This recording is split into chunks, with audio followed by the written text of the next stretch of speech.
My apartment complex didn't do traditional trick or treating on Halloween. Residents were advised to set out pre-packaged individual candy bags on their patios / front door areas if they wanted to participate, but the traditional knock-on-door, physically hand strangers candy was not permitted. So, Halloween comes and the kids are all dressed up and each building has a scheduled time where the kids go door to door. I ended up having to work late, so my neighbor offered to walk my kids around with hers at our building's scheduled time. About 45 minutes later, my kids came home with a small bucket of candy. 6 little goodie bags each from individual apartments that participated. Everything was fine. And my kids didn't say anything weird had happened. They were just excited to eat candy once they got home. The next day I took my kids to the park directly across from our apartment complex. My neighbor was there with her kids as well. The kids were playing and she took out one of those individual goodie bags with candy in it from her purse and started to loudly rummage in it. She ate several pieces of candy and my daughter eventually noticed. Ran up and asked if she could have a piece, and my neighbor responded, "Nope, this is my tax candy. Remember that this was my reward for taking you trick or treating last night." I was a little weirded out by that statement and asked what she meant. She said that since she is the one who had to take the kids out, she took 5 bags from each of my kids as a tax. Her son then chimes in and said, "You only took 2 bags from us." She responded with, "But I'm your mom. I was doing OP a favor so they get a higher candy tax." I was thinking about how to respond when I noticed that she was holding a Starburst candy and decided to just smile and nod and go back to watching my kids. I let her continue to finish off the bag of candy and then said, "Hey, aren't you vegan? You know a lot of those candies are made with animal products, right?" I explained what gelatin was and how a lot of those candies are made with it. She was horrified, Googles it, and then told her kids that they were leaving. She said something about how she was going to be sick and stormed off. Now she's giving me dirty looks every time we see her and won't let her kids play if she shows up at the park and we are there. My husband thinks I'm an asshole cause I should have either not said anything about the gelatin or said something right away when I noticed. I don't think it's my job to tell a vegan what is and isn't vegan though, and she deserved it for stealing candy from little kids. When we got home from the park after the gelatin incident, I sat my kids down and asked why they didn't tell me that the neighbor took half of their candy. My oldest kid is 6 and my youngest kid is 4. 6-year-old explained that as they went door to door during their designated trick-or-treating time, she would have my 4-year-old grab 2 bags instead of 1 from each apartment for the majority of them. She explained it to my kids that they were grabbing extra bags for her to be handed over at the end as taxation. So either freaking way she was directly taking candy from my kids or taking candy from other kids through mine. As for the authenticity of her vegan sim, I may have exaggerated when I said super vegan when I first posted this. She claims to be vegan and is very in people's faces about the benefits, etc. It's 100% about the health side. She brags about veganism curing cancer, diabetes, even some mental health issues. I have never once heard her talk about the benefits for animals. She also sells herbal tea products, customized gym clothing, etc., so she totes a pretty big vegan lifestyle. If that makes sense. Now for the gelatin. She knows what gelatin is, she knows what it's made out of, she knows that there are obvious things that she can't eat. But she had no idea that a lot of candy specifically had gelatin apparently. When I told her that they had gelatin in it, she knew what gelatin was but Googled the candies to see if I was correct. I think she is either really dumb or she eats non-vegan stuff all the time when no one's watching, and had to pretend to be horrified about it at this point. Cause a lot of you guys have pointed out that you literally can't be vegan and not know these things. I'm not vegan, I'm not even freaking vegetarian, and I know these things. Since my wife and I got married 3 years ago, things have been off. I know that people grow and change with time, but around our wedding, my wife changed drastically. She bleached her dark brown hair blonde right before the ceremony. And I honestly thought I was in the wrong church for a split second when she came down the aisle. We moved into our house right after the honeymoon, and she went into full domestic mode. We'd shared cleaning duties before, but once we moved into the house, she became insistent on doing everything before I could even get to it. Since this is our first house, I thought it was some kind of homeowner nesting thing, but it never stopped. Her hair color is none of my business, and I think most people would be happy not to have to clean. So I honestly didn't really think much of either of those things at the time. The big thing has always been how closed off she got after the wedding. When we were dating, she'd tell me long rambling stories about her feelings and rant to me when she was upset and all that. And I liked hearing about what was going on inside her head. After the wedding, that stopped pretty abruptly. If I ask her how her day is, she will only ever tell me that it was fine or super. She doesn't talk to me about her feelings anymore, ever, even when I explicitly ask, "How do you feel about X?" She also stopped telling me about anything important that happened to her. About a year after we got married, her grandfather died. Did she tell me she'd lost her grandfather? No. She told me that she had to go to a conference for work on the other side of the country, which I thought nothing of. On the second day she was gone, her older brother texted me to tell me that my in-laws had really missed seeing me at the funeral. When I called her to ask why in the ever-loving hell she didn't tell me, and then lied about it, all she would say was, "I didn't want to trouble you. You have a lot on your plate." After that, she went on a couple of spontaneous family trips. She's really close to her family, so the first time she said she was going camping with her brother at their alma mater. I didn't think a lot of it other than to be slightly disappointed and confused that I wasn't invited, because her brother's cool and the three of us go camping together a lot. But the second time, I started hearing alarm bells.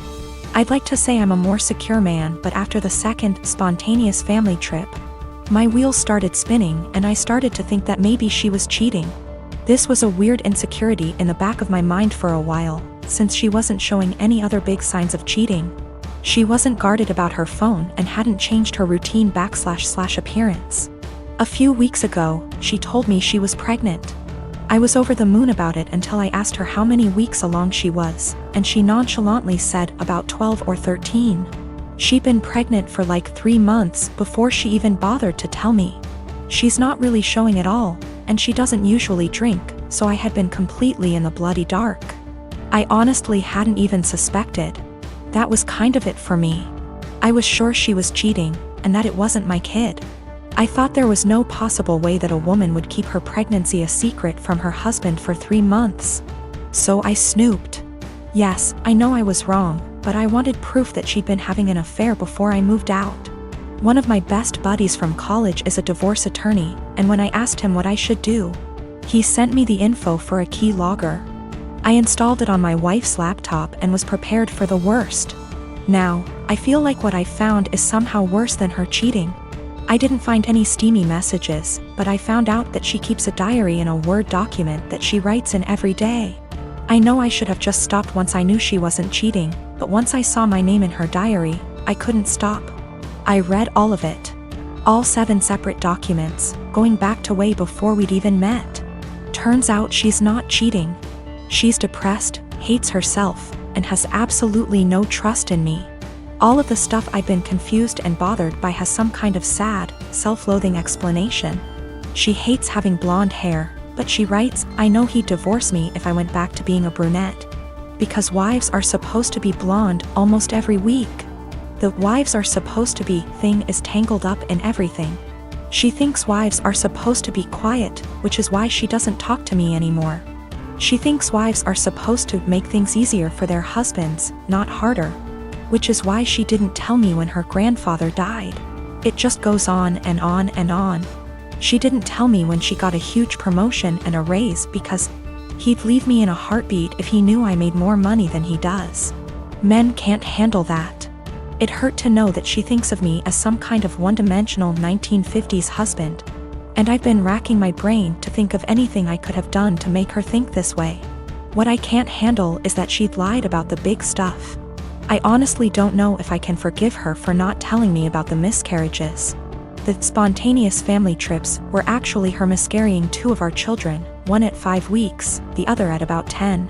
She went and stayed with her parents while she was recuperating, and her brother and sister came to support her. But not me.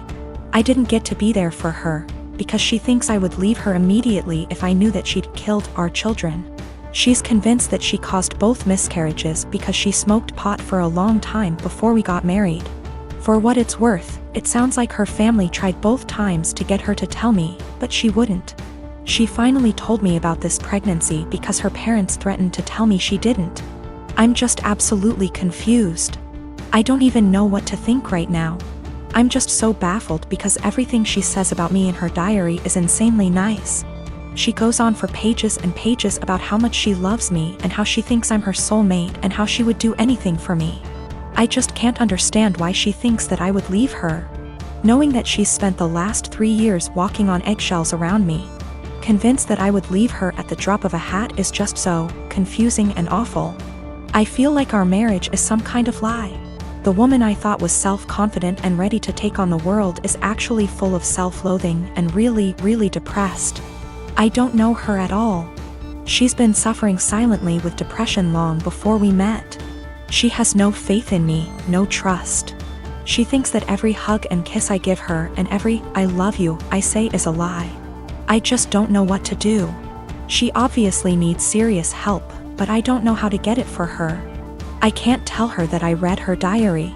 If she has zero trust in me now, I can't even imagine what she'd think if she knew if I read 6 years worth of her private thoughts. I feel like I need to get my in-laws on board somehow, but I don't know what to say to them. I know I can't ignore this, but I feel like any move is the wrong move. Now both of my kids, 16-year-old son and 9-year-old daughter, and my ex are extremely mad at me because I won't give up my appointed time with them. My son won't even talk to me and my daughter is crying all the time. Me and my ex divorced shortly after my daughter was born. I blame him for it and he blames me. I won't go into detail here. We ended up with a 50/50 custody agreement switching every other week. While this was 8 years ago, we're still not on good terms. We rarely ever talk to each other outside of the kids, and I'm perfectly fine with that. One thing we have agreed on since the beginning though is that we don't plan things on days that aren't ours. And unless it's extremely important, we don't switch days or weeks. In the 8 years since we've been divorced, I have never asked him to have the kids on a day that isn't mine, and I've never given him one of my days even if he begged. Well, last week my ex contacted me and told me the good news. His parents are hosting a week-long family reunion in the summer at Disneyland and he wants to take the kids. Well, the problem is that it's on one of my weeks. He asked me to let the kids stay with him that week or to switch a week with me and I shot him down. It's my week with them and I get to spend it with them. I told him if it's so important to him to reschedule, but he claims his parents can't do that and this is the only week that the whole family can go, and he told me that I need to think of them. I told him tough luck and hung up on him. Well, this last Sunday when my ex dropped the kids off with me, my son refused to talk to me at all and my daughter wouldn't even look at me. When I asked my ex what was wrong, he refused to talk to me, only saying ask them in a snarky tone before leaving. When I asked my daughter what was wrong, she burst into tears and said that I was not letting daddy take them to Disneyland. Asking my son, who still refuses to talk to me. It turns out that my ex told them I was not letting them go to Disneyland with him. He's trying to paint me as the bad guy. I sat both of them down last night to talk to them and explain it's my week with them, but they refused to listen to me. My daughter just cried and my son told me I'm only doing this to get back at my ex. I think it's unfair for him to do this when his parents scheduled it during my time with them. I demanded an apology from my ex and him to set things straight, but he refuses, and his last text to me being, "Can't tell them the truth 'cause they already know it." I'm so pissed right now. My mom left my dad when I was 17, I'm 29 now, and had a new boyfriend literally straight away. We all suspected that she was cheating with this dude beforehand, but there was never any proof and she even to this day refuses to admit it. She had 2 more kids with this guy. When my mom and dad broke up, I moved out to live with my dad, who had moved back in with his parents. The major reason for this was because she told me to leave as I kept fighting with her new dude. I really did not want to deal with a new guy in my mom's life, and I was really upset that she didn't give a shit about how much pain my dad was in. When she told me to leave, something in me changed and I am still unable to forgive her. That solidified BC. My 14-year-old sister stayed with my mom for a year and then begged to come and live with my dad because she hated it so much at my mom's place. And my sister and mom were close, so for my sister to feel that way, it must have been bad.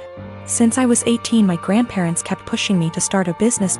I liked to tinker and had built a few specialized tools for a niche construction industry that my dad was in, and they saw potential in me. They gave me a lot of money as an investment. Actually, they mortgaged their house, that's much they believed in me, and basically, I majorly lucked out and managed to land some national contracts at 24 that turned into more than a few millions of dollars over a few months when the business boomed. The profit trajectory has risen since then, and basically, I'm living a life I never thought would be for a schmuck like me.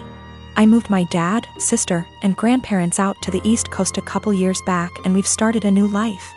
I am surrounded by people who see and saw the best in me, and I'm grateful so much. I was seriously messed up after my mom blew our family apart. For the last couple years or so, my mom has been on my case to reunite with her. She is getting increasingly more insistent that I go visit her and her boyfriend and kids, and keeps trying to guilt trip me, because my sister has a much more privileged life now and my younger two half-siblings don't. She keeps telling me that even if I don't forgive her, I should look out for the kids as they're innocent in all this. She made her bed and she can lay in it, but the guilt eats me alive sometimes. I just can't forgive her though.